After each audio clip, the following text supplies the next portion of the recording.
Hi everybody, my name is Peter. Thanks for joining me at Our Worship Sound, where we're working to make worship, keyboard technique, and technology easier. In this video, I want to go through a chord progression that goes with the song that we've done for a while at our church, but then I come across this new recording of it, and it just had a whole new way of doing it in a way that was really interesting. So the song is Made Away by Travis Green, but then we watched this video from Church of the City with John Reddick, and he's one of my favorite voices, and he always has a way of singing things in a way that just make me go, ugh, that was painfully good. So he's a really good vocalist, but he played something really cool in this as well. So I want to show you what that is. Before we go to the original key, I want to show you the chord progression in the key of C major. Sometimes it's easier to understand when we don't have to deal with all the sharps and flats.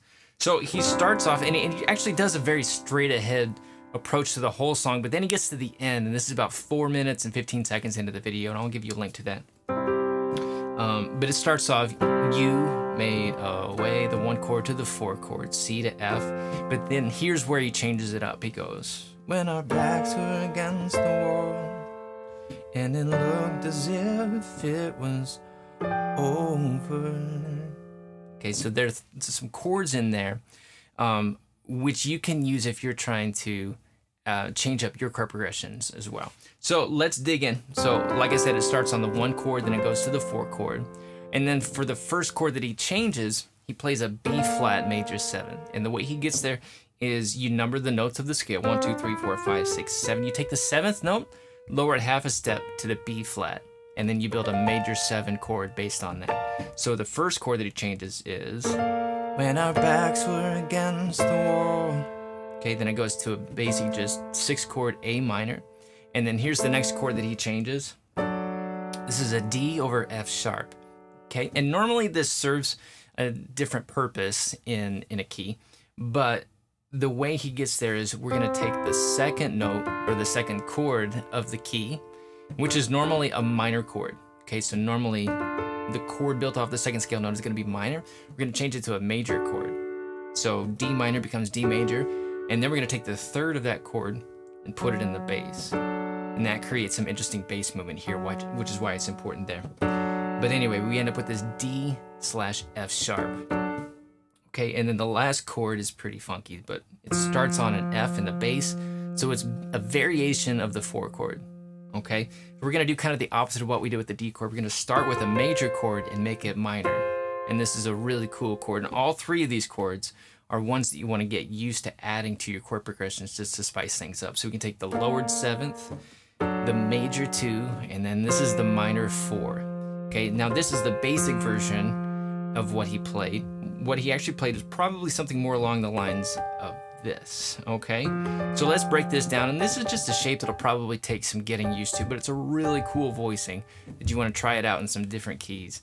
But anyway, we've got the third of the chord in the thumb, and then instead of playing the 5th of the chord, which is C, we're gonna play a D, which is actually probably accurately described as the 13th of the chord, okay? It's more than what we need to think about right now. But those are the first 2 notes, and then the next one is, we can think of it in a couple of different ways. We could think of it as like a major 9th of the chord, or we could think of it as, hey, this is just the 5th note of the scale of the key that we're playing in, and that tends to sound good in almost any chord, and that's the case here, okay? So anyway, music theory is just trying to make explanations for why things sound cool, but this is definitely a cool sounding chord. So let me put the chord progression together here, and then we're gonna put it back in the key that he played it in. So, you made a way when our backs were against the wall, and it looked as if it was over. So, and then the organ was doing something really cool at that point too. So it's just a whole bunch of really good stuff happening at once. But let's break this down. Let's apply this to the key that he played it in, which is the key of B flat. So he starts with a B flat chord. You made a way. Goes to the 4 chord E flat. And then here's where he starts to change it with the lowered 7th. Okay, so the normal 7th of the B flat major scale. And if you need to rewatch this video, you can do that. If you need to hit the gear button and slow it down, that's fine too. I know I'm moving kind of fast. But we've got the 7th, we're gonna lower it half a step to A flat, build a major 7 chord off of that note. When our backs were against the wall to the 6 chord G minor, And then here we're gonna go to the major 2. Okay, normally the 2 chord would be C minor, but we're gonna make it C major.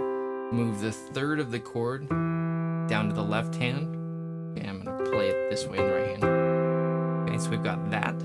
And then our 4 is E flat, but instead of playing an E flat major, we're gonna play E flat minor with the 3rd here. Not the 5th, but the 13th. And then that note. So again, this one's just gonna take some getting used to. Let's put that together again. You made a way when our backs were against the wall, and it looked as if it was over. So those are 3 really cool chords. I'd never thought to put them together in the way that he did, which is why it just kind of blew me away. But these are 3 chords that you want to add to your arsenal to have them ready to change chord progressions if you want to add flavor to a song that you've maybe been doing for a while. If you want a little bit more insight into how some of these things work, go to ourworshipsound.com/music theory. And if you sign up there, eventually you'll get to a place where you can download a PDF that's on their website called Basic Gospel Chord Techniques or something like that. But in there, it's got some of these different chords that you can use in your progressions. It'll also have links that will connect you to videos that explain how to use those chords. So again, go to ourworshipsound.com/music theory.